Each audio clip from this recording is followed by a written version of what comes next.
Now, I've been preaching a series on Matthew 5, 6, and 7 on the Sermon on the Mount because a lot of these people do not know the Bible. This, folks, is a missions church. It's like I'm going off to some foreign country where they haven't heard the Bible. They haven't grown up in the church, so they need to hear the teachings of Christ. And it's basic teachings. This particular title is The Light of the World. I'm going to speak from Matthew chapter 5, verses 14 through 16. You are the light of the world, like a city on a hilltop that cannot be hidden. No one lights a lamp and then puts it under a basket. Instead, a lamp is placed on a stand where it gives light to everyone in the house. In the same way, let your good deeds shine out for all to see, so that everyone will praise your Father who is in heaven.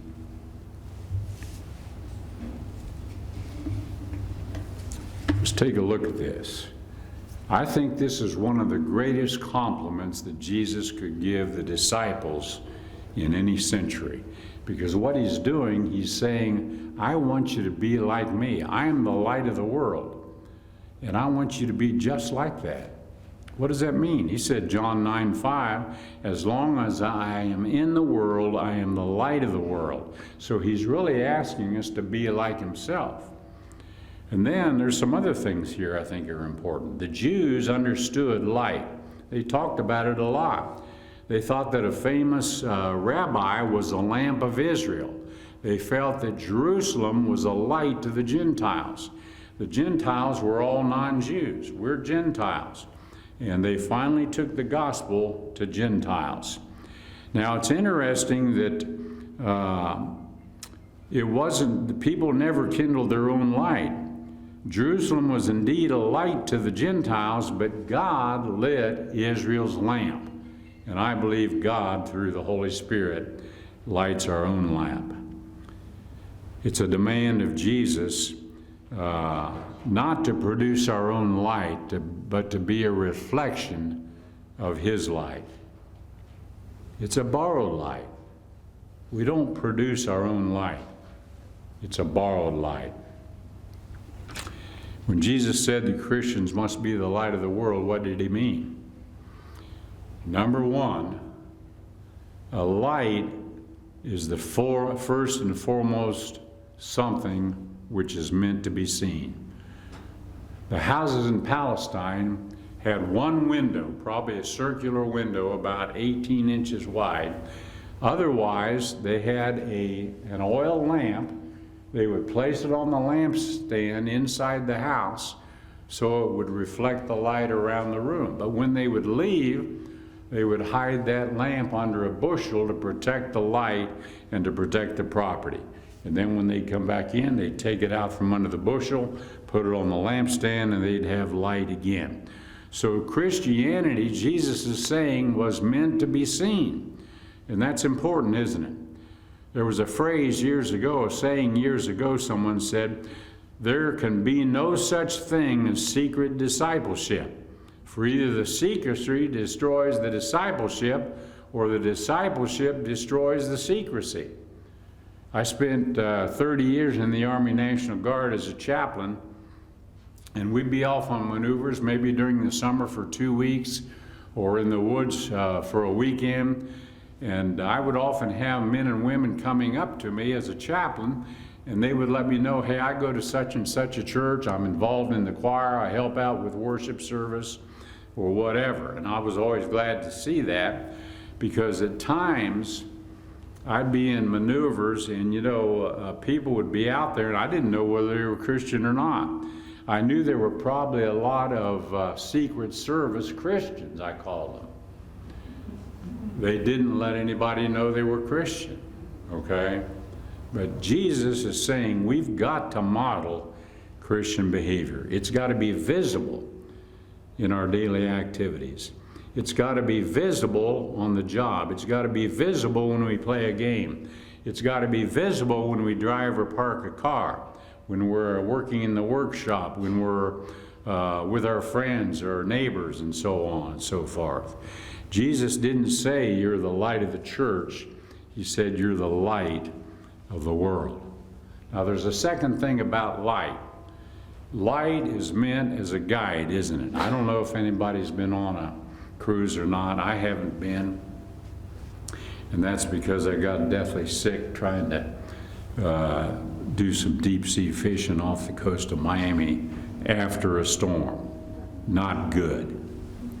Anyway, as that ship is coming into its port, a lot of times there will be lights on both land areas so that the ship knows to stay in the center of the bay going in. And that's what light is about. It's meant to guide us, isn't it? The other thing that might happen is we may be in a group. We may be pressured to do the wrong thing. I think teens are more pressured that way. Young adults are more pressured. And during COVID, I started watching Gunsmoke more.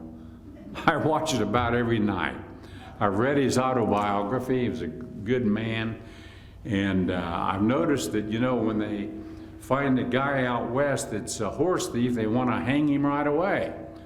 That's called mob psychology.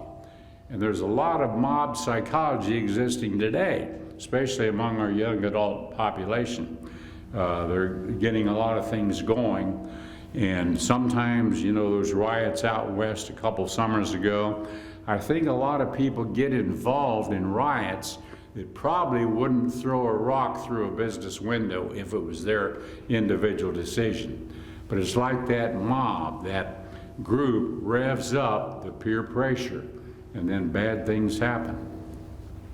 But if someone in the group would take a stand and say, I'm not going to be party to this decision, then others may also not be party to a bad decision. But it takes that one person that'll stand up and do something.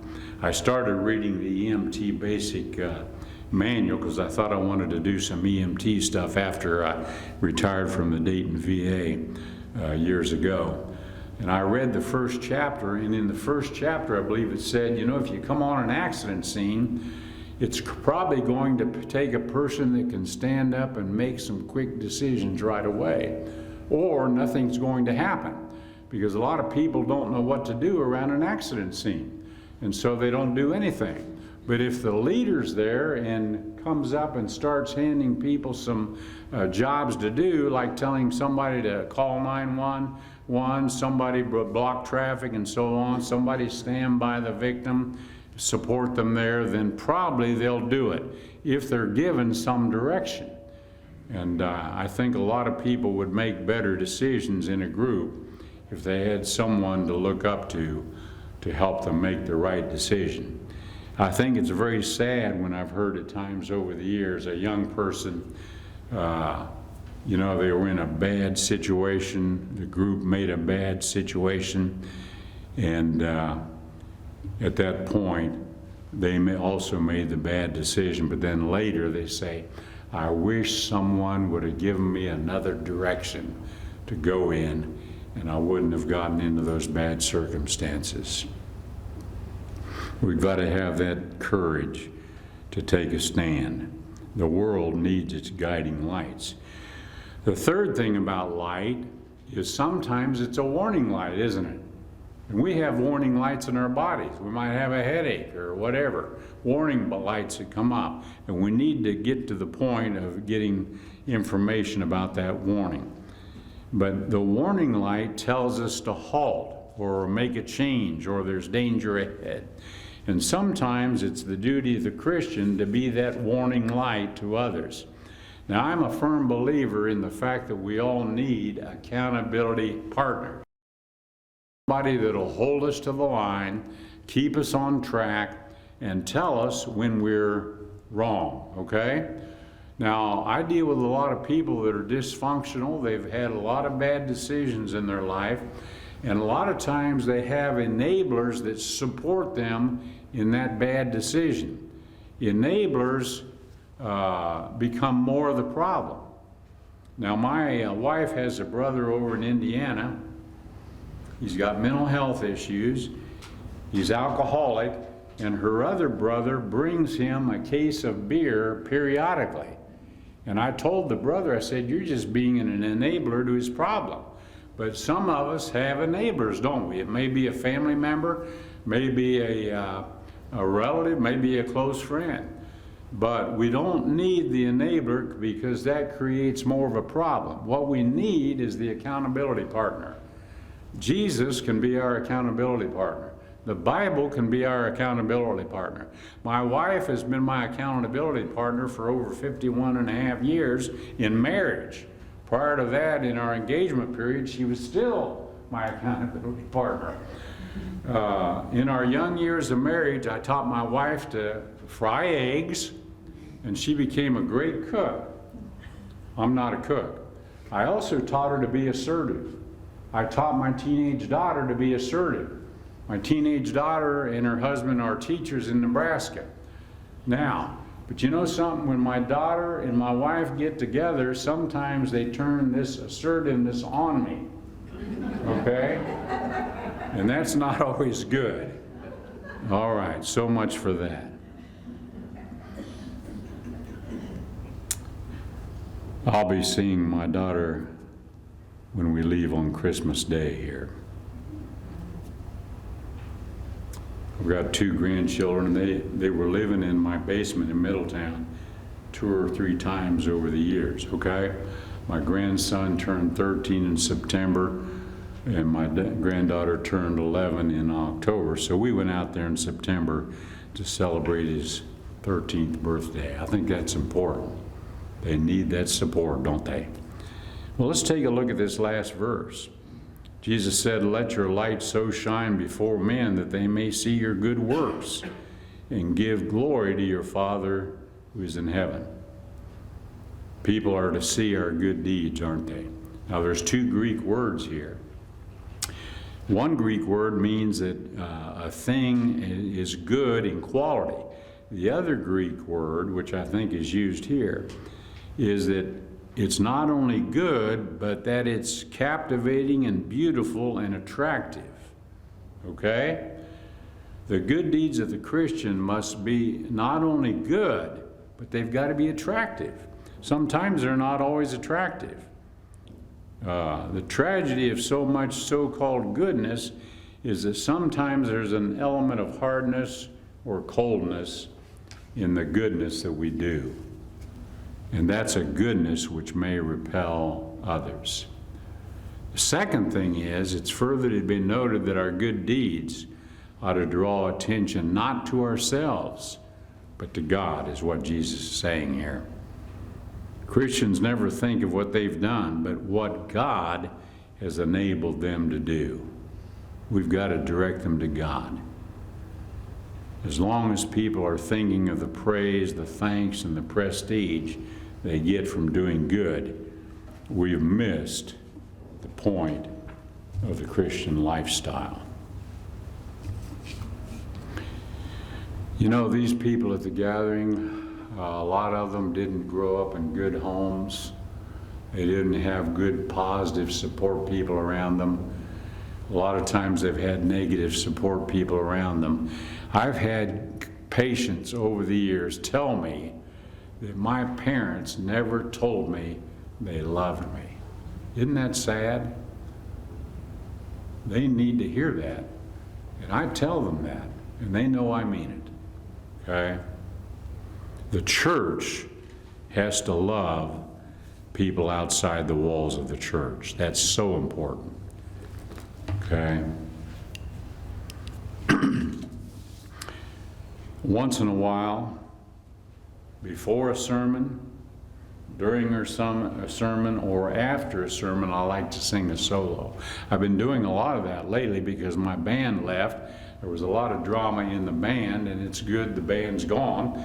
I've got my wife's niece's husband in there playing the guitar and singing. I sing once in a while, and my wife and I sing a duet once in a while. This is an old song, but you know, something happens when we meet Jesus. When Zacchaeus met Jesus, he repented, he changed. And I think what happens with these people at the gathering, they're meeting Jesus. And they're listening better down there. You know, a lot of these are hyperactive people. They're drug addicted, and they can't keep their focus long enough. But you know, in recent weeks, I'm noticing they're listening better. And I think it's because a lot of the drama is gone, okay? So pray for the gathering. This song's an old song, but it's a great song about what happens when we meet Jesus. Like a babe when it cries for its mother, like a child I was helpless alone. Then I met the Master, now I am one of his own. For all things were changed when he found me. A new day broke through all around me. For I met the Master, now I belong to him. Like a blind man who walks in the darkness, I had longed, I had searched for the light. Then I met the Master, now I walk no more in the night. For all things were changed when he found me. A new day broke through all around me. For I met the Master, now I belong to him. They'll know we are Christians by our love. Thank you.